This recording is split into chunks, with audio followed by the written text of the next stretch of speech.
Over the past few years, I've seen this tremendous rise in mental health professionals teaching parents fragility and teaching them your child's fragile, don't place demands on them, make life as easy as possible, teaching parents to accommodate kids. Despite the research data that shows that that is absolutely not helpful. Teaching fragility has become commonplace in the mental health field. Welcome to the ADHD Guys podcast with Mike McLeod of Grow Now ADHD and Ryan Wexelblatt of ADHD Dude. Learn about parenting kids with ADHD from two male licensed professionals who specialize in ADHD and executive functions. No fluffy parenting advice, only practical information that will help you help your child. Hi, I'm Ryan Wexelblatt from ADHD Dude. Hi, I'm Mike McLeod from Grow Now ADHD. And you're listening to the ADHD Guys podcast. Thanks for listening. So Mike, what's today's episode about? Today we're going to be talking about something we've noticed, an uptick over the past couple of years of diagnosis rates of autism spectrum disorder. And I think for both of us, we can say that, over the past few years, we've seen this surge of later diagnoses of autism, in teenagers that I can speak for myself that I never saw, when I was still in the autism field. Would you say it's been the same for you? Absolutely. And this is something that I'm consistently hearing, especially from many students that I've worked with for a good amount of time, where they may have another professional they work with outside of Grow Now, and that individual begins to suggest to the parent that maybe their child is on the spectrum, on the autism spectrum. And it's really something that I think that the parents need to dig a little bit deeper on and kind of, take more of a team-based approach when they hear that kind of information, because it's not always fully accurate. So, Mike, I want to give my take on why I think this has happened. I want to hear your thoughts about this.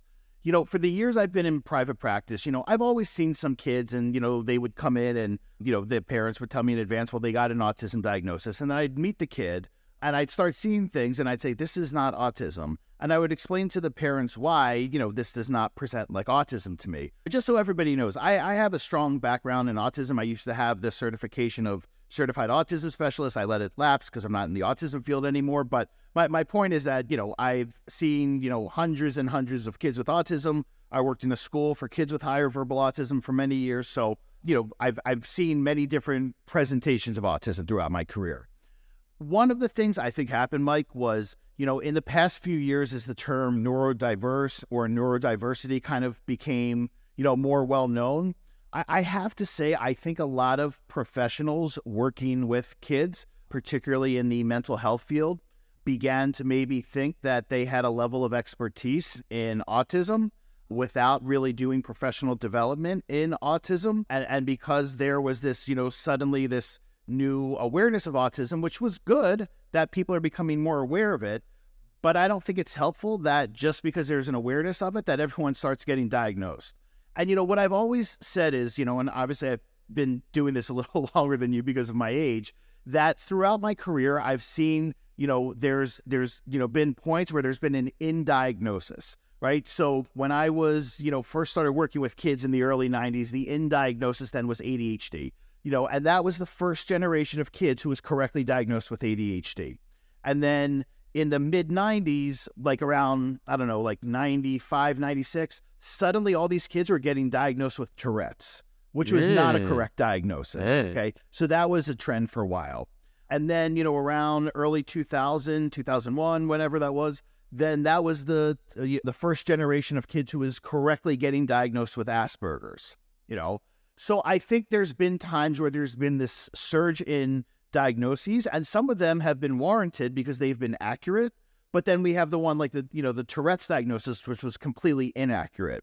And I think what we're seeing right now is another surge of a lot of inaccurate diagnoses because of this new awareness of the term neurodiversity. And that's kind of my take on why this is happening. What I would compare this to is like every child has their pediatrician, which has general understanding of so many different things, but is not really a master of one specific thing. So where there's a lot of professionals out there that don't really have very in-depth knowledge into ADHD, into autism spectrum.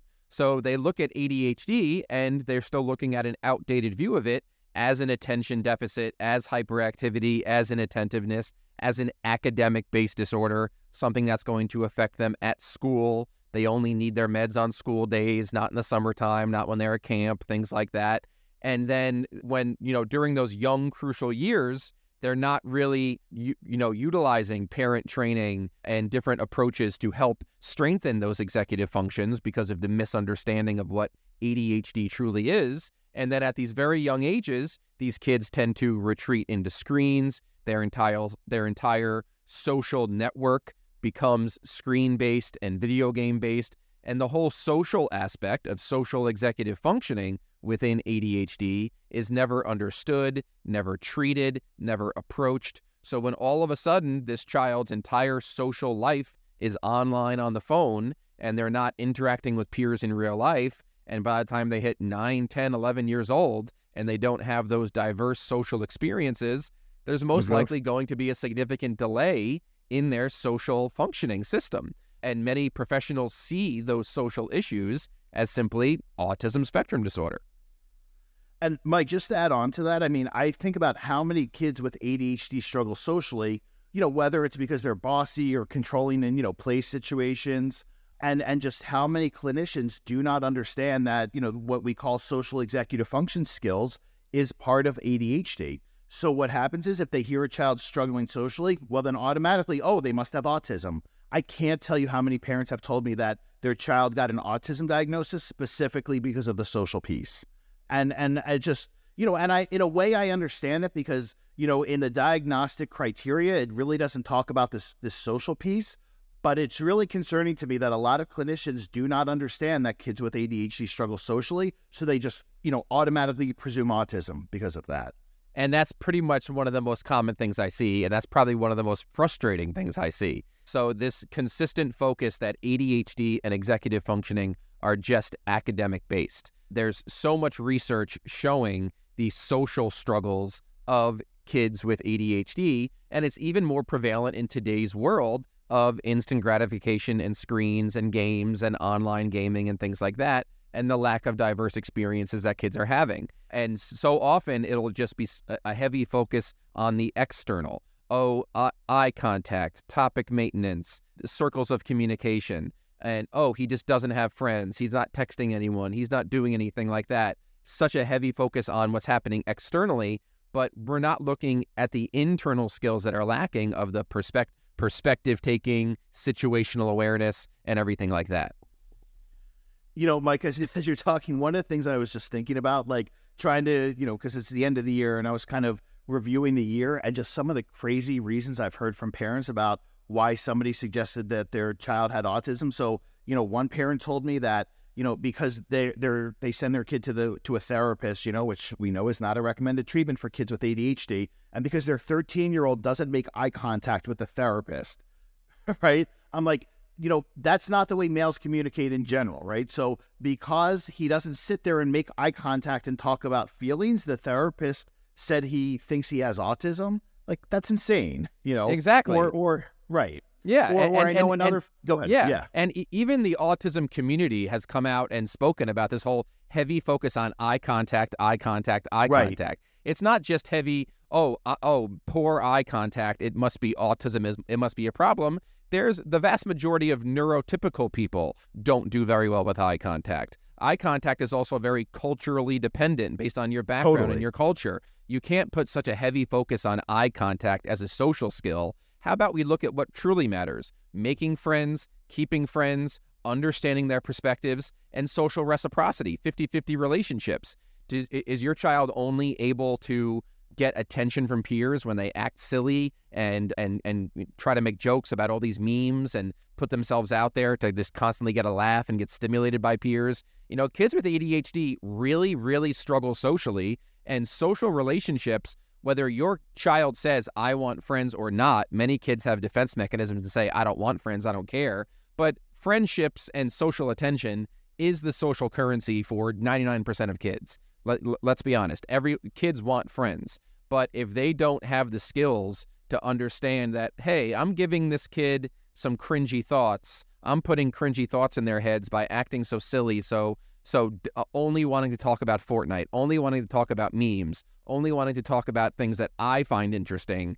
That's not going to help you make and keep friends and be able to do that later in life. I have a video at my YouTube channel of my colleague Melita in Philly, who's a mom of a son with autism and also has been in the field for a while. And one of the things she talks about in the video is that when a diagnosis is made out of context, right, we're not looking at a kid in context of how, there's a functional impairment, right, in terms of the impairment is affecting their daily life, then we could basically diagnose anybody with autism, right? So, and that's what I think is happening, that a lot of these diagnoses of autism are being made without any context at all. I read a comment in a Facebook group of a mom saying, so my daughter's in a popular group in school and she has autism. And I had to respond to this. She said, my daughter's in the, kind of vacillates between the two popular groups in school. And I said to her, I have to be honest with you and tell you, your daughter does not have autism. Okay. If your daughter had autism, she does not have the social sophistication to be part of the popular group in school, let alone go between two popular groups of girls in middle school. And she got it. She said, well, I always question the diagnosis because it just didn't seem to fit, and I think that kind of leads into what we want to talk about is, I think for both of us, the parents who pay attention to our social media or who come to us, they are extremely attentive parents. And I think when they hear that, a professional implies that their 9 or 10 or 13-year-old has autism, I think they second guess themselves a lot. And they start thinking, how did I miss this? Or, and they question themselves. And I think, what we want to say, and I don't want to speak for you, but, what I always tell them is, you would have picked up on this early on if your child had autism. There would have been very clear indicators, and I'm sure that you would have sought out help and asked questions because you are an attentive parent. And I just want people to understand that, anybody who is attentive would have picked up on autism symptoms. These do not fly under the radar if your child truly has autism. Absolutely. And let's be honest, both ADHD and autism are spectrum-based disorders, meaning that it's not one unique set of symptoms. Everyone is their own unique individual. But of course, autism is a much larger spectrum, a huge spectrum, where it could be some really high functioning to lower functioning. So there's so many different ranges there, and there's so many different, concepts of what ADHD and autism is. So when a child comes in and someone may say, hey, I think your child's on the autism spectrum, it's hard to really understand why that's coming across as a recommendation because, like you said, the parents would have picked up on that earlier because they are so attentive. There's so many different ways that autism can present itself. And chances are your child's probably had a couple of different evaluations, have teachers mentioned it before at school, have other, wasn't noticed during the preschool, kindergarten ages, those sorts of things. You have to look at the child as a whole, not always, using the black and white diagnostic criteria. But Mike, what I think the other thing too is that's confusing people is, like this mom who I just mentioned that, when somebody tells, a parent of a child who's socially sophisticated that your daughter has autism, obviously that person doesn't understand autism, right? Of course. And so, right. So it's not only that, but it's also that the people who are telling parents these things don't even necessarily understand it. So I think one of the things is, what I tell parents is if somebody suggests your child has autism, that does not mean, number one, because they're a professional or because they have a license or because they have a doctorate, that doesn't mean they're correct. I always say you can go to 5 different people and go to get 5 different diagnoses. Correct. And the one thing I always caution parents about is do not run and tell your child about a diagnosis if it's questionable. And particularly if it's a later autism diagnosis, there is no reason to tell them that, because if we're not clear about it, then why kind of bring that up? I had a kid who used to come to my school year programs, and psychiatrist who he met with once told him the first time, said, you have autism. Without evaluating him or anything, and this was a very smart kid. And so then guess what he did? He walked around telling everybody, well, I can't do that. I have autism. There you and go. He absolutely did not. Right. So he used it to his advantage, and that was a whole thing of getting him to stop doing that. Yeah. Right. And I absolutely totally agree. And, how much of it is, labeling this child with autism, kind of allowing the parents to kind of, just accept that diagnosis, because we've gotten a little label happy, especially with the rise of social media with, oh, your child has this label, this diagnosis, rejection sensitivity, PDA, this, that, odd ADHD, all of these things. We've gotten a little label happy, and we've strayed away from what really matters, which is this child's quality of life. Do they have the ability to make and keep friends? Do they have independent skills? Can they be employable? Can they live independently? Those sorts of things. That's what truly matters. It's not so much of what this label is and how much is this, and you can tell me what you think about this, how much is this autism diagnosis being given out, kind of sending the message to parents that your kid kind of needs to be in therapy for a very, very long time, because I think they have autism, and you need to back off on so many of the demands you have because I think they're more disabled than you think they are. Well, before that, I want to address the thing you said about we've become a little, label happy. I think that's the understatement of the year. Yeah. I think we've become label obsessed is what it is. 100%. And it's something that social media is definitely the culprit of Totally. Coming up with all these different acronyms of different things. And it becomes, I've seen so many parenting posts where, hey, I'm struggling with my autism, ADHD, RSD, PDA child, and they'll just list as many acronyms as possible to describe their child, when that's really not necessary. That's not giving us a real picture of your child and what their truly strengths and needs are and what makes them a unique individual. It's not the more labels, the better. Right. And I'm sorry, go back and say, what was the other part of that, your question? That you ended with? So how often are these professionals giving and I want to hear your true, honest opinion on this. How often are these professionals giving these late autism diagnoses because they're trying to spread the message to the parents, I think your child's more disabled than you think they are. Back off on your demands. Allow them to use screens to self-regulate as much as possible. Stop trying to make them do this. Stop trying to make them do this. They need to go home and they need to decompress. Back off on all of the pressure that you may or may not, or the expectations you put on them because they're dealing with something heavier. Yeah, that's a great question. I was thinking about that when you were saying that. I think more it's just that, for a lot of these clinicians, I think it's more that they just don't know what they don't know.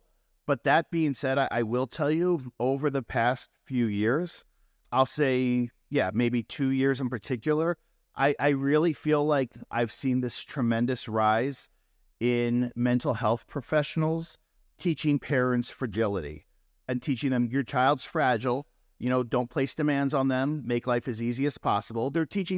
I've seen a lot of clinicians teaching parents to accommodate kids, despite the research data that shows that is absolutely not helpful. So, I think it's more that they don't know what they don't know, and that teaching fragility has become commonplace in the mental health field, in the child mental health field. 100%. And honestly, it's something that I struggle with comprehending. I don't truly understand it. Is it something where maybe, a bit of a hot take here? Is it that professional trying to really focus on client retention and saying this person needs to be a lifelong client of mine because they're significantly disabled and they need as much help as possible? But I think it's a lot of, coaching parents, to really do the opposite of what they should be doing and really fostering flexibility and building these skills for your child by getting them out of their comfort zone, not keeping them in their comfort zone as much as possible because they're so heavily disabled. So, I think it's very, very important that we are constantly stressing all of the great potential that each human being has and all the great things they are capable of if we focus on teaching skills during those incredibly important periods of brain development. And Mike, I think this is where you and I differ from a lot of people, both in our respective fields, is that, we believe in teaching resiliency and teaching independence and these things. And, I think that's uncomfortable for a lot of parents. And I think it's uncomfortable for some professionals, obviously. 100%. Yeah. And I would say, the greatest joys of my short, young career so far has been the students I worked with when they were in middle school, high school, who are now in college or graduated college. I'm getting to be an old man now myself, but but now, like, the students I worked with when they were younger, and now they're living on their own. Now they have a full-time job. And I look back at the treatment plan that we created, and these kids were not very happy. They were pretty upset that their video games got taken away. They were pretty upset that they had to go outside and exercise and play with friends and all those things. But now that they're adults, they love it. And you have some great content out there where you're literally interviewing one of your former clients and you're talking to them about their views on, therapy in today's world and things like that. But that's really something that I get the most passion and motivation from, is focusing on quality of life. Every single student has a very unique set of skills, and we can develop these skills to help them live an independent life. Because at the end of the day, that's every parent's goal, for their child to have a better life than they did. And we can make that happen, but it's going to be uncomfortable. All growth comes from outside of the comfort zone. And this trend we're talking about today is professionals telling parents to keep kids in the comfort zone because their disabilities are greater than they seem. And I will say, to be fair, there are some professionals who, do not do that and say, look, you're going to have to push them and they're not going to be happy with you. But we need more professionals to teach parents that very important message. And I guess, Mike, to end with two things. One, I think, what would be helpful is if you can give some suggestions to parents who have maybe, they've received either later autism diagnosis, either through an evaluation or just somebody implied it. I think that would be helpful of your suggestions, what they should do if that's questionable to them. And let me finish up first by saying, right before we got on, I just was texting with one of my former students who's now in his early 30s, guy with Asperger's, who, I met at this school where I used to work that you're familiar with, and he just told me he's moving in with his girlfriend and, he has a promotion in his job and is almost making six figures, and I attribute it to everything we're talking about, that his parents, they did all the right things. And this wasn't about money. This was about, they didn't keep him in his comfort zone. And they didn't say, because he has autism, we are going to make his life easy because we feel sorry for him, and they did not treat him as fragile. And he has an excellent quality of life today as a result. Absolutely. And that's exactly it. So, I think for another episode, we're going to talk about this whole concept of masking, and that kind of goes hand in hand with what we're hearing is your child has this label. They mask all day. So when they come home, they're exhausted. So let them have screams. Let them sit around. Don't put expectations on them. Don't make them do chores. Don't make them exercise. Keep them in their comfort zone. I think what you have to do as a parent is you have to look at your child as a unique individual and not focus so much on these labels and what you think these labels mean. Autism spectrum means something different to every single person because autism is a massive spectrum, a huge spectrum. So, every single person has their own true definition of what they think autism is and what they think ADHD is. But you need to look at your child and look at three areas. You need to look at home, academic, and social. What is my child doing at home? How is he or she self-regulating at home? Do they complete non-preferred tasks at home? Do they wake up, go to school, come home, stay home? Socially, can they make friends and keep friends in person, not online? And then academically, are they able to persevere through non-preferred academic tasks? It's normal for kids to have one or two subjects they absolutely hate and do bad in, but, can they, get to school and get through most of their work? It's normal to have missing assignments and not want to do homework, especially in today's world of computers at school. But you have to look at your child in those three areas of home, academic, and social, and look at quality of life. Look at those three areas, and there's going to be strengths, there's going to be needs, and that's where you have to look. Look at quality of life, not labels.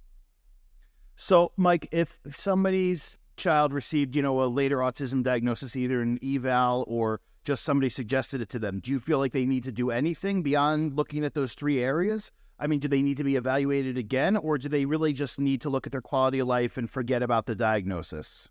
What do you think?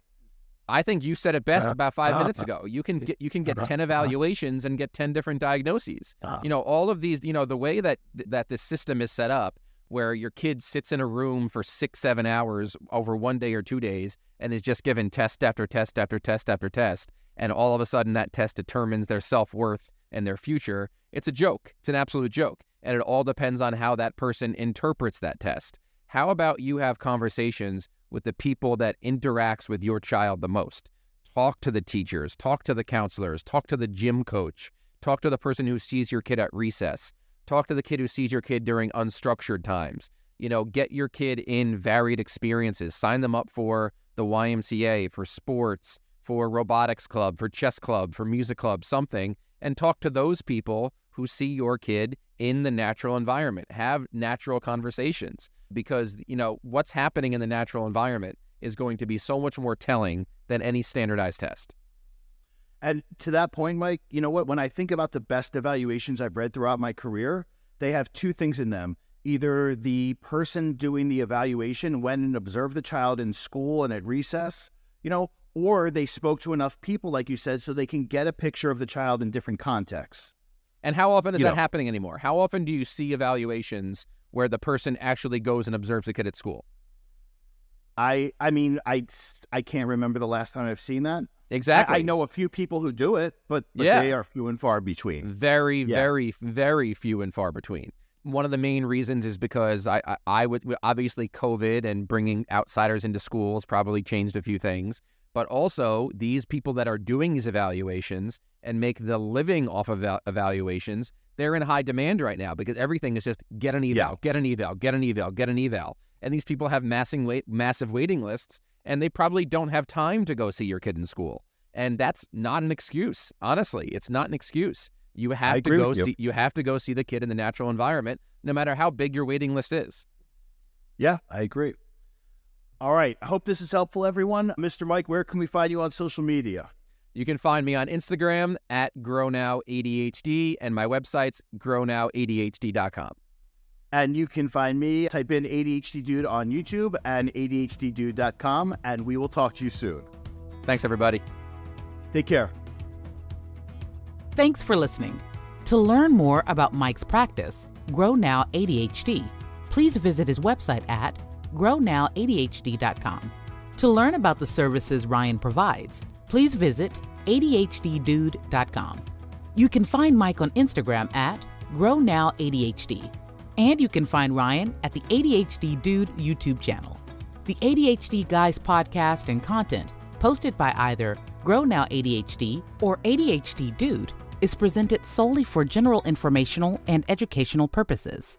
The use of information on this podcast is not intended as a substitute for the advice of a physician, professional coach, licensed mental health professional, or other qualified professional, diagnosis, or treatment. Listeners should not disregard or delay in obtaining professional advice for any medical or mental health condition they or their child may have, and should seek the assistance of their healthcare professionals for any such conditions.